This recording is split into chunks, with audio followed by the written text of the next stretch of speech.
Boa tarde, Andrés. Imos comezar coa pregunta que temos aquí sempre na palleira, que significa para ti a palleira? Bueno, desde un punto de vista, a palleira, desde un punto de vista simbólico, pois é ese elemento constitutivo de Combarro, fundamentalmente. E a palleira leva consigo, que sempre me ven á mente Castelao, é a definición, non? Cando Castelao di de que a palleira é unha hucha sacra, non? É un relicario. Pero un pouco por concretar, a miña palleira, na miña infancia, non é palleira, é peorno.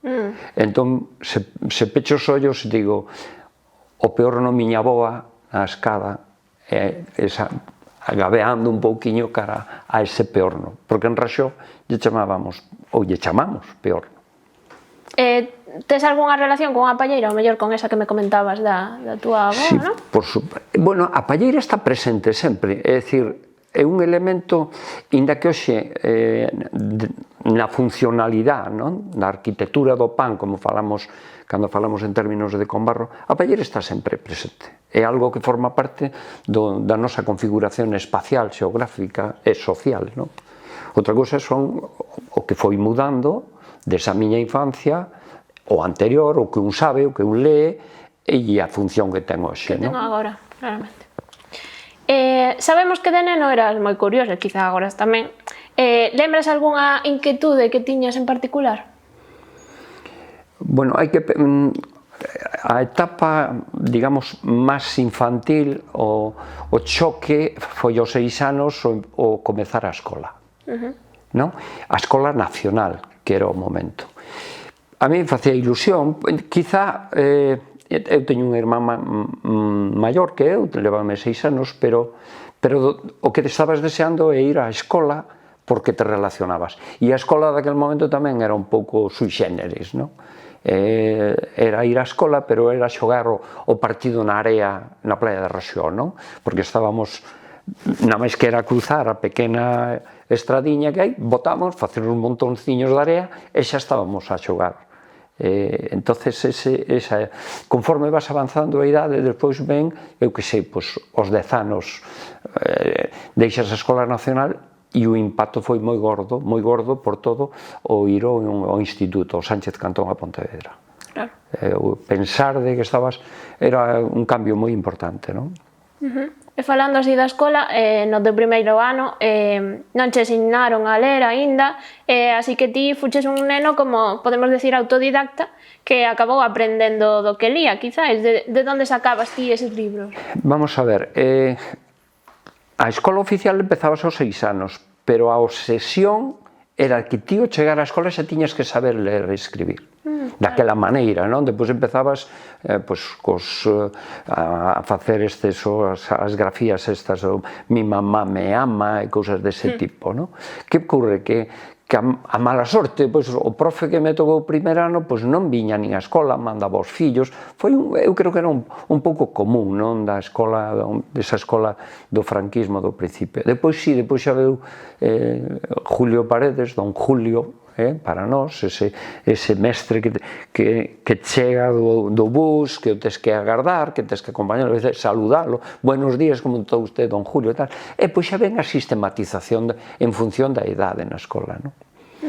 E hai un momento que empezan as películas na tele, o que dentro da clase poidas programar como eran Irian Kuriaki, Napoleón Solo. Hai que pensar tamén os recursos, son moi básicos todo, non?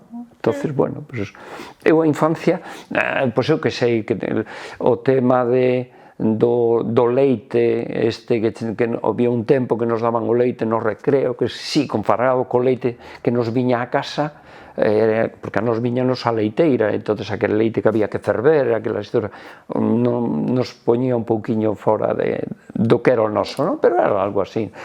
Hai que pensar, non te preguntabas outras cousas, non tiñas referentes, non? Claro. E de onde sacabas así os libros que ti tanto lías? Para ir aprendendo un poquinho antes de entrar. Hai que pensar que miña irmán ao levarme 6 anos, tamén tiña certos libros. Claro. Moi limitado, non que podemos entender unha biblioteca, pero sempre había algúns libros na casa, sempre había, non? Sempre, tirabas. E, sobre todo, na escola tamén tiñas algunha lecturita, pero que moitos dos libros que había na escola non accedías a eles, non che deixaban, non? O que era o sentido de ler non che transmitía, non? Eran os conceptos básicos, porque realmente ainda estábamos no momento que decía había que aprender as 4 reglas para andar na vida, non? Pensa que Raxó era o mundo do mar, estudiar o que se decía ir a Pontevedra contado cos dedos dunha man sobraban, é dicir, moi pouquiño se estudiaba, non? Houve aí unha inquietude que foi a que che levou a ser un mozo que convocaba a vencillanza na clandestinidade. Podes contarnos algo disso? Si forma parte, quizá, dese imaginario colectivo desde un punto de vista, non?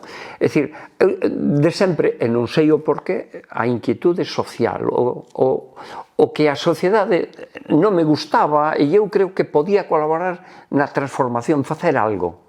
E entón, non sei, sin unha base intelectual, sin estudios, sin lecturas nese momento, xunto con o compañeiro Manolo Pernas, con algún compañeiro así, que empezábamos, hai que pensar que estamos a principios dos 70, máis ou menos, non? Con que idade tiñas? Pois 58 a 70, mira, entonces estás aí, adolescencia. Hai un factor fundamental que é a relación coa Iglesia, co catecismo, co cura. Hubo un momento que, cando falamos, me veu a cabeza e digo, pero o tema do galego, por exemplo, o meu primeiro contacto co galego como lingua foi a través do cura, Antonio, e de María Victoria Moreno, que era a súa amiga, que viña ali. Entonces nos falou de unha normativa do galego, de que existía o galego como lingua, porque nós éramos del dialecto. El gallego era un dialecto. El único idioma era el español de España. Entendo. Despois, indo un pouco máis adiante, como viviches despois ti a caída do muro de Berlín? Houbo algo aí especial? Bueno, aí xa había conciencia, xa había, digamos, ideoloxía. Independente de imprevisto, de que non pensabas que podía ocurrir eso. Hai que pensar que a nosa información era moi relativa de todo, non? E o que veu despois, non? Como dicía Fukuyama, o fin da historia. Naquel momento ainda non contemplabas que o que ia ocurrir, tremendo, non? Hai que pensar o que veu a perestroika, o Gorbachov. E outro día, non recordo como é a escritora, que estuve outro día en Pontevedra, que lle colleu a caída do muro, unha doutora de oftalmoloxía, está facendo non sei se un máster ou unha especialización ou algo na Unión Soviética. Entón, lle colle eso, ela aproveita, ten unha serie de circunstancias, de carambolas, e vive en directo. Entón, dice que jamás se pensaría que podía ocurrir eso, non? E o muro de Berlín, incluso, é a través dunha orden, digamos, extemporánea, fora de lugar, o que recolle a situación da familia. Da familia, do contexto social que se estaba producindo, non?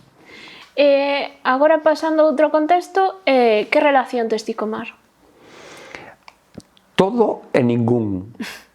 Como mariñeiro tamén fon ao mar cun aparello de arrastre, un voo, ia con meu pai, pero era como unha economía complementaria. É dicir, eu nunca estive enrolado, nin enrolado nunha embarcación, nin siquera o que aquí se decía sempre, bueno, é que tes que ir ao mar e pois vas á marina. Non, eu fui por terra, que o tema do servicio militar, pero o mar está presente sempre. E, pois, bueno, por suposto, as miñas aficións con respecto aos deportes marítimos do mar está sempre aí, é unha cousa que incluso agora coa edad que teño, pois sí, me encanta.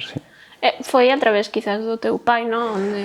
máis relación quizás. Sí, é dicir, se vives en Raxó como se vives en Combarro, Combarro sempre falamos teóricamente o binomio mar-terra, bueno, todos povos da costa é mar-terra, outra cousa é o urbanismo, outra cousa é o conxunto que ten Combarro, non? Que non neste caso, pero o mar está presente sempre. Totalmente. E aparte, realmente esa palabra, o mar engancha, é evidente.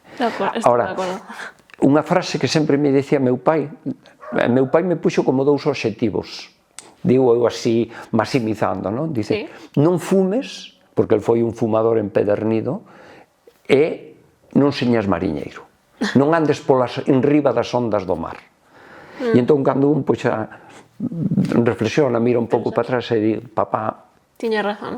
Cumplín o que ti me dixeches, non? Que tamén unha satisfacción como fillo, ainda que sea aparentemente tan simple como eso. E para ti, xa como historiador, que supuxo escribir documentos da historia contemporánea? Bueno, documentos... Se podes contarnos como foi un pouco o proceso tamén? Sí, hai un momento en donde, bueno, eu fago historia, fixen xeografía e historia na UNED, e hai un momento tamén o mundo da relación, eu estaba moi relacionado co tema da aula de filosofía, coa aula Castelao, e con determinadas persoas. Nese momento empeza a haber unha explosión do que é a recuperación da memoria histórica, e a min, Fernando López, como que me encomenda facer o labor de investigación dese período histórico en Pollo, porque éramos conscientes non había nada. E entonces, dentro que casi o que decías un pouco do autodidacta, como foi casi toda a miña vida, pois adquirín comigo mismo ese compromiso, e, bueno, a obra está aí con todas as eivas que ten, pero foi unha obra que non había nada. A partir de aí, bueno, pois o mellor é un compendio para consultas e para ampliacións ou para o que seña, non? Pero, bueno, foi un longo proceso, non? Foi un longo proceso, foi o que sempre con carencias persoais, de falta de coñecementos, porque cando ti estudias un momento histórico require que teñas unha visión moito máis globalizada para contextualizalo. É moi importante a microhistoria, non? Porque podemos decir o que é Pollo, incluso a microhistoria de cada un temos a nosa historia. E para iso tamén hai que ter outros coñecementos, non? Por iso que a palabra historiador é un pouquiño forte, non? Historiador leva consigo moita máis que eso, non? Pero, bueno, de certa maneira, non? E é un compromiso con recuperar, de alguna maneira, unha verdade que estaba oculta, non? E a sorpresa, incluso... Eu lembro perfectamente o día da presentación do libro, me dou a sensación de que había unha expectativa. Que pasou? Independiente do medo, porque nas entrevistas persoais se percibía o medo, cando che dicían, mira, non graves, mira, que non salgo o meu nome, facer que nun libro vaya a memoria documental coa memoria oral, eu neso, por iso lle chamo documento, realmente, salvo algunha pincelada, son documentos, o sea, o que queira consultalos están aí, non? E despois, con Media Vida no Mar, como foi ese proceso de creación xa? Porque é moi diferente, non? Moi diferente, e a vez, vamos a ver, cando meu pai veo o proceso, eu estou na casa, porque o tema ordenador e todo eso veu posteriormente, estou falando, publicouse no 2009, pero meu pai consideraba que el tiña unha vida que había que contar, o sea, a súa media vida, porque o título yo puxo el, non? Media Vida no Mar, porque incluso cando se presentou en Raxó o libro, a xente facía, meu pai decía, é que o señor Andrés estivo toda a vida no hospital, porque meu pai foi porteiro no Hospital Provincial 25 anos, pero descoñecía que papá estivera de mariñeiro desde nada, desde moi pequeniño, polas circunstancias familiares, hasta que se veu e pois empezou a traballar en terra. Incluso ese nome, Andrés Bruno. Agora teño un sobrinho neto que se chama Bruno. En Raxón ninguén o coñecía por Bruno. A bordo do barco coñecían por Bruno. E entonces, cando el me di, tesme que facer o libro da miña vida. Me convenceu en certa maneira, entonces a través das cousas que el guardaba, el tiña a libreta de navegación e entonces embarques, desembarques, o nome dos barcos, tiño moita memoria e lle gustaba contar unha e outra vez o seu anécdotario.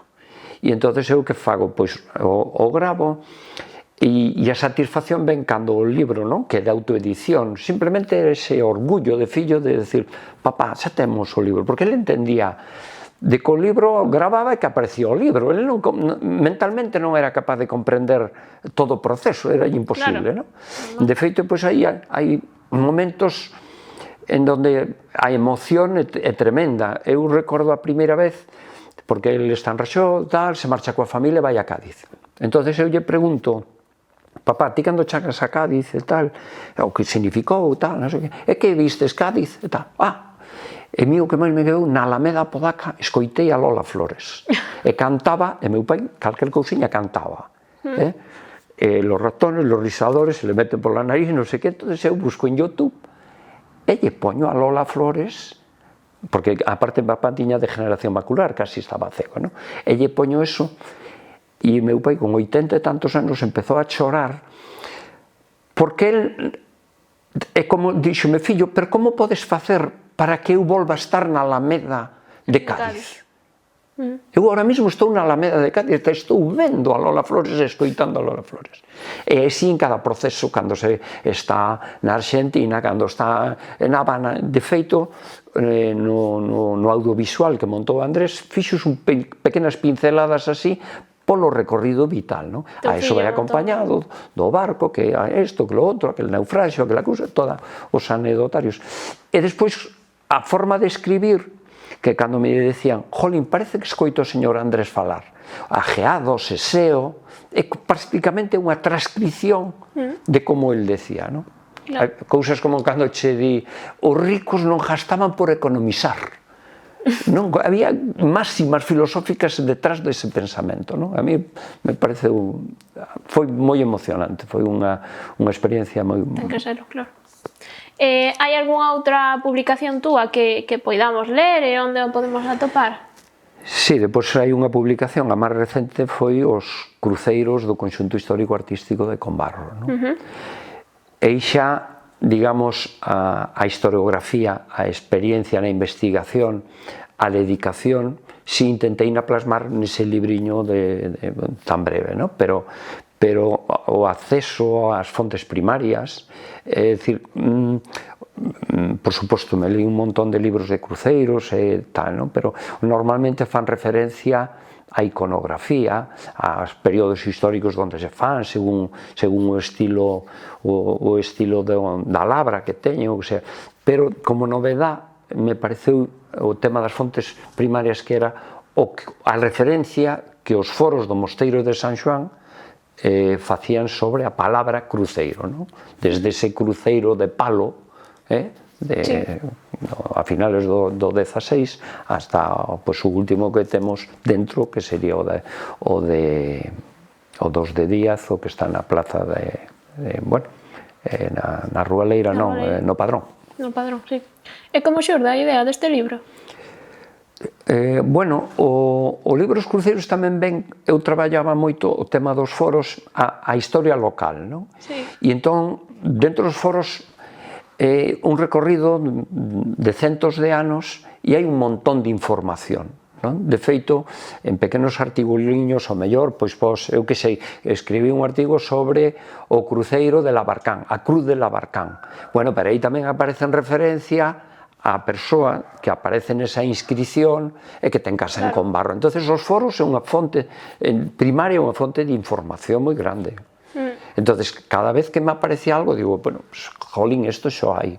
Pois, entonces, todo eso. E esa, unha vez máis, a inquietud, porque o mundo do cruceiro é algo tamén presente, mesmo co mundo da palleira, o mundo do cruceiro está en todas as partes.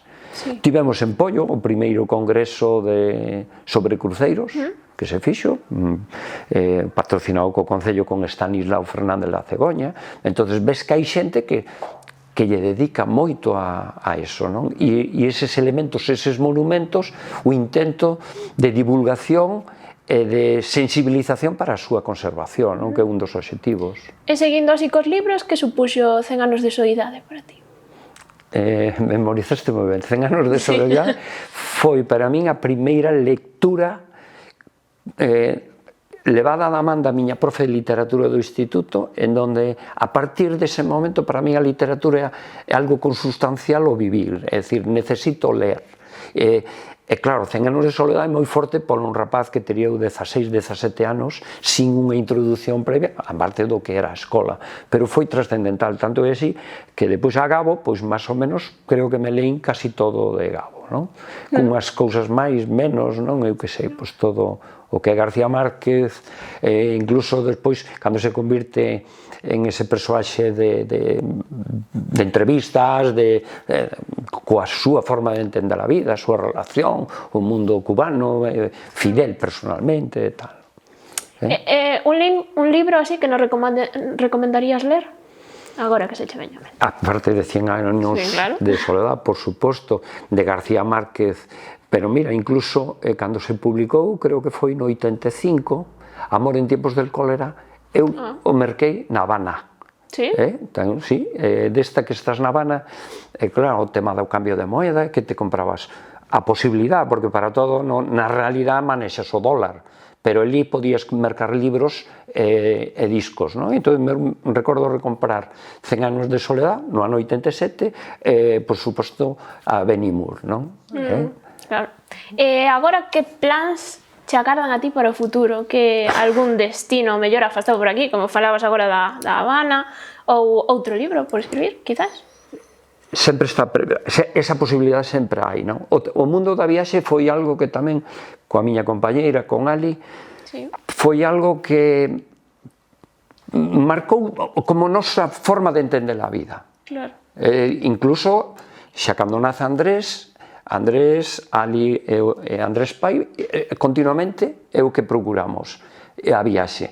Sempre o digo, invertimos, gastamos en viaxes porque non tivemos a necesidade da vivenda, ou na que tivemos nos limitamos a decir o que temos nos vale, inda que, bueno, pues, a casa non era o que ti pensarías, facer unha casa e tal. Entón, que foi? Pois o mundo, coñecer o mundo, e dende Raxó, dende Combarro, por o mundo, non? E esa porta sempre está aberta.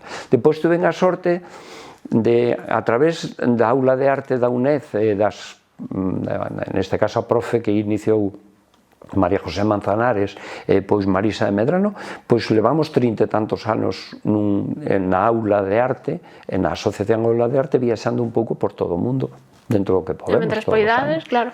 E o seguiremos facendo. Claro. E agora, sí, para rematar, unha pregunta interesante que te dará de pensar, que gardarías ti na túa palleira? A palleira...